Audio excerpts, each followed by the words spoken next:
ئەگەر بەراورد بکەین لە نێوان دۆخی وەبەرهێنان لە هەرێمی کوردستان و لە ناوەڕاست و خواروی عراق سەر ڕایەوەی کە هەرێمی کوردستان بەردەوام گرفتی دارایی بۆ دروست دەکرێت دۆخەکە چۆنە؟ طبعا وەبەرهێنان لە هەرێمی کوردستان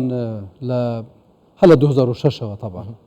لەگەڵ دروستبوونی دەستەی وەبەرهێنان و تەشریعکردنی یاسای وەبەرهێنان لە هەرێمی کوردستان طبعا یاسای وەبەرهێنانی کوردستان و عێراق هەمان ساڵ 2006 دەرچووینە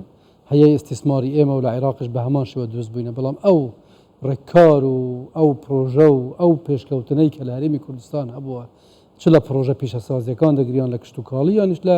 بابەتی تەطویر و تعمیر و بابەتی پرۆژەی سەکەنی لە هەرێمی کوردستان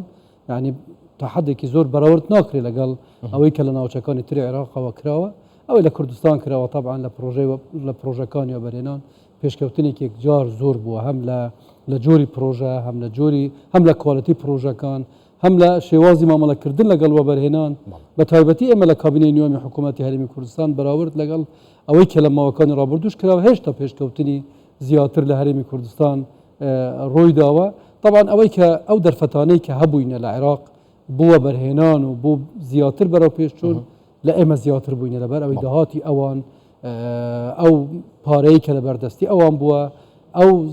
زەمانەتەی کە ئەوان هەیتیان وەکو دەوڵەت دەتوان تەقدیمی کرد زۆر لە ئێمە زیاتر بووە بەڵام ئێستاشی لەگەڵ دابی کە لەگەڵ وەبەرهێنەرە بیانیەکانی لەگەڵ خەڵکی وەبەرهێنەری ناوخۆی قسە دەکەی تەفزیلی هەرێمی کوردستان دەکەن لەسەر ناوچەکانی تر عێراق هۆکاری ئەو تەفزیلی هەرێمی کوردستان بەسەر ناوەڕاست و خواروی عراق چییە؟ یاساکەیەتی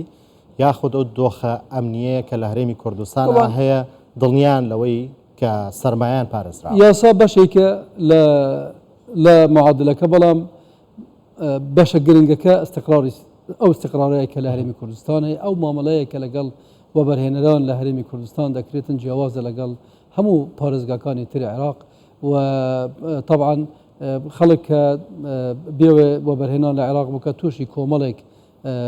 مەشاکل و مەشاغل و حتا مەسەلەی ئەو جیاوازی لە ڕێژەکانی گەندەڵی لە بینی هەرێمی کوردستان و لە بینی پارێزگەکانی تری عێراق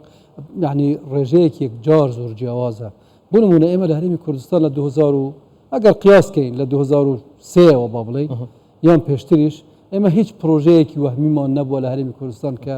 مەسەلەن بڵێن ئەوە پرۆژەیەکی وەهمی و بودجەی هەبووە لە عێراق ڕەوانەیە یەکجار زۆر ئەم مەشاکلانەی هەبیت بە بەراورد لەگەڵ پرۆژە خەدەمیەکان کە لە هەرێمی کوردستان هەیە لە 105 ئەو پارەی کە لە داهاتی گشتی عێراق بە هەرێمی کوردستانە بۆ هەرێمی کوردستان سەرف بووە لە هەرێمی کوردستان سەرف بووە لە داهاتی خۆمان ئێمە ئەو پێشکەوتنەی ئێمە لە پارێزگەکانی هەولێر دهۆک سلێمانی ئێستا مەسەلەن زاخۆ و گەرمیان هەڵەبجە سۆران گەرمیان ڕاپەڕین ئەوانەی هەیە یعنی ئێستاش لە پێش ناوچەکانی تری عێراقین سەرڕای ئەو هەموو مەشاکلانەی کە لە دوای 2013 و 14 بۆ ئێمە دروست کراون کە تا ئەمڕۆژ بەردەوام بەڵێ ینی من دیمانەیەشێک لە بەرپرسانی عراق لەبارەی لە دەستەی وەبەرهێنان بینی باسی لەوە کرد لە عراقە پرۆژە هەیە ڕێژەی جێبەجێکردنی لە 100 تا 0 ئەمە لە هەرێمی کوردستان نییە طبعا ئێمە پرۆژە ئەگەر لێرە ئێمە پرۆژەمان هەیە کە جێبەجێ ناکرێتن وەکو وەبەرهێنان بەڵام ئێمە لە سەردەمی کابینەی نوێمی حکوومەتی هەرێمی کوردستاندا سەروی 155 پرۆژە بەو شێوەیە ئەگەر ئیشی نەکردیە لە 6 ڕۆژی ئەوەلی وەرگرتنی وڵات ئێمە یەکسەر وڵاتەکەمان لێ هەڵوەشاندوتەوە و دراوەتە خەڵکی تر یعنی جۆرێک لە حەدیەت و لە ئیجراءات و لە با بڵێن لە بەدوادەچوونی باشتر بۆ بەڕێوەچوونی پرۆژەکان هەیە و لە هەندێک پرۆژەش دەبینی مەشاکل دروست دەبێ بە حکمی ئەو زۆرۆفە داراییەک کە لە هەرێمی کوردستان هەیە بەڵام بەگشتی بە سۆرە عامەتەکە هەرێمی کوردستان زۆر لە پێشە لە جێبەجێکردنی پرۆژە و دیاریشە ئەوەی کە بێتە هەولێر ئەوەی بڕواتە دهۆک بشە سلێمانی دەبینی کە جیاوازێکێک جار زۆر لە ژێرخانی ئابووری لە ڕێگاوبانەکان و لە ئەو عیمارەیە کە لەسەر زەویش کراوە زۆر جیاوازە لەگەڵ ناوچەکانی عێراق کە ئێستا هێدی دەستیان پێ کردووە لە پرۆژەکان بەڵام هەم دیسان وەکو هەرێمی کوردستان نابێ و ئەوەشمان لە بیر نەچێ زۆربەی هەرە زۆری ئەو مستەسمرانەی کە ئێستا لە عێراقیش دەکەن و بە پلەیەک ئەوانەی کە پرۆژەی گەورە وەردەگرن ئەو وەبەرهێنەدانان کە لە هەرێمی کوردستان یعنی ئێستا وەبەرهێنەری کورد دەچێتە بەغدا و ناوەڕاست و خواروی عراق طبعا وەبەرهێنانیان دەدرێتێ تەفزیلیان دەکەن لەسەر وەبەرهێنەرانی تر لەبەر ئەو کواڵەتی و لەبەر ئەو ئیشانەی کە لە هەرێمی کوردستان پێشتر کراوە بەڵێ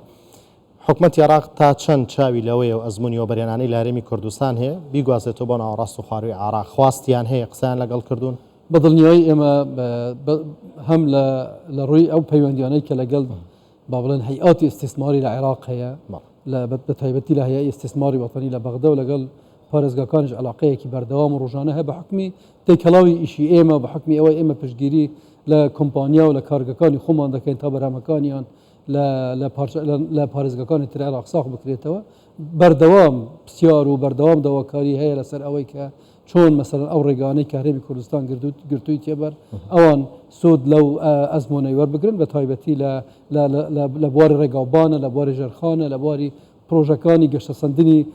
نێشتەجێبوونە کە لە هەرێمی کوردستان یعنی تا حدێکی باش ئێمە لەوە سەرکەوتوو بووینە و لە پرۆژەکانی کارگەکانی قرس و کارگەکانی خۆراکیش بە هەمان شێوە لە ماوەیەوە چەند ساڵی کاری دەستی وەبەرهێنان ساڵی ڕابردووە توانین بڵین ساڵێکی نمونەیی بۆ لە پرسی وەبەرهێنان لە هەرێمی کوردستانە 2023 بەڵێ ساڵی یەکەمە لە 2006ەوە هەتا ئەمڕۆ کە 155 وڵاتی وەبەرهێنان تێدا دراوە ئێمە طبعا هەر 4 ساڵی ڕابردوو 4 ساڵ و شتێکی ئێستا هەر 4 ساڵی ڕابردووی کابینی نوێم ساڵی نمونەیی وەبەرهێنان لەبەرەوەی ئێمە لە 4 ساڵی ڕابردوودا لە 2020 21 22 23 ئێمە 404 وڵاتی وەبەرهێنانماندا بە ڕێژەی لە 100 وڵات زیاتر لە ساڵێکدا بە بەراورد لە فترەی بینی 2006 2019 لە ساڵێکدا 56 وڵاتی وەبەرهێنان درابوون کە ئەمە جیاوازیەکی یەکجار زۆرە لە پێدانی وڵات ئێمە ئومید دەکەین لە 2024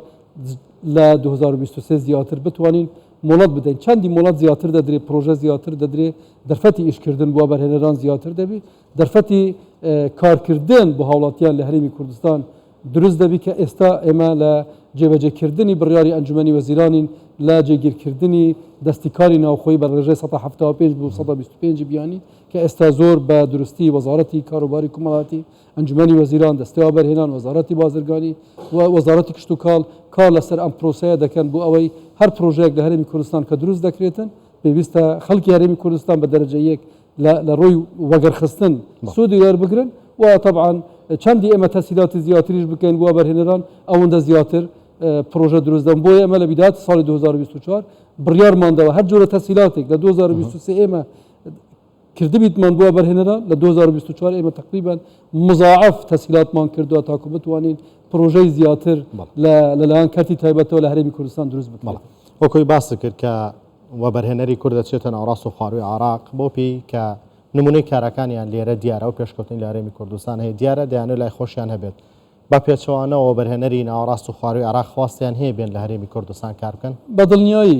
چەند جارێک مەسەلەن داوایان کردووە لقاعات هەبووینە و حەزوریشیان هەیە لە هەندێک لە پرۆژەکان کە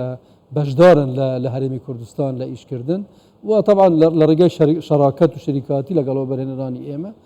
بەدڵنیای ئەوان وەبەرهێنەرانیان تەفزیلی هەرێمی کوردستان لەسەر ناوچەکانی خۆشیان کردووە لە ماوەی ڕابردوو لە داهاتووشدا دەرفەتی ئەوەیان هەیە و دەشیان دەینی بۆ ئەوەی بێن ئەو سەرمایەکاییتیان بێن لە هەرێمی کوردستانەوە وەگەری بخەن و ئیشی پێ بکەن بەڵێ ئەم ساڵی چامارە لە بەردەستە چەند مۆڵەتی وەبەرهێنان دراوە یان جارێ زووە ئێمە جارێ زووە ئەعلانی ئەو بکەین بەڵام تا ئەمڕۆ تقریبا ئێمە لە 4 مانگە ڕابردوو تا حدودی 20 مۆڵەتی وەبەرهێنانی نوێ لە هەموو شارەکان دراوە هەر ئەمڕۆ ئێمە 2 مۆڵەتی نوێمان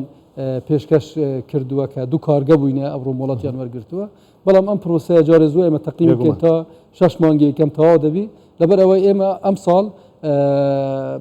ئەو پرۆژانەی کە لە ڕایکردندان لەژنەی تایبەتمان دروست کردو لە هەموو پارێزگا و ئیدارە سەربەخۆکان بتوانین لە زووترین کاتدا ئەمانە وڵات وەربگرن ئێمە هەدەفمان نزیکەی 200 وڵاتە لە ساڵی 2024 ئینشاءڵڵا بگەینە ئەو ئەنجامەی کە ئێمە دەمانەوێت ئینشاءڵڵا بەلای دەستەی وەبەرهێنان و کابینەی نوێمی حکوومەتی هەرێمی کوردستانەوە چ کارێک لە پێشینەیە لە وەبەرهێنانە بۆ 2024 ئێمە تاوان تەرکیزمان لە سەر کەرتی کشت و کاڵە بە دەرەجەیی کەرتی پیشەسازی ئێستا ئێمە خەریکین لەگەڵ ڕێکخراوی با بڵێن IFC کە پێی دەگوترێ ڕێکخراوی بە داراییکردنی نێودەوڵەتی یان پشتگیریکردنی دارایی نێودەوڵەتی کە بۆ دامەزراندنی ناوچە پیشەسازیەکان لە هەرێمی کوردستان کە ئەولەویەتی دووەمە لە هەرێمی کوردستان دروستکردنی ناوچەی مۆدێرنی گەشت و گوزاریش بە هەمان شێوە لە ضمنی ئەولەویات و ئیشکردنی ئێمەیە کە ئینشاءڵڵا لە ماوەی داهاتوودا چەند ناوچەیەکی نوێ دەخرێنە بازار و بەرهێنان بە تایبەتی ناوچەی گەشتیاری لە هەرێمی کوردستان. بەڵێ بەڕێز دکتۆر محەممەد شکری سەرۆکی دەستەوە بەرهێنان لە ستۆدیۆ ئامادە بوویت سپاس بۆ دەفەتی بێمەتاندا بەخێراتن دکتۆر سپاس.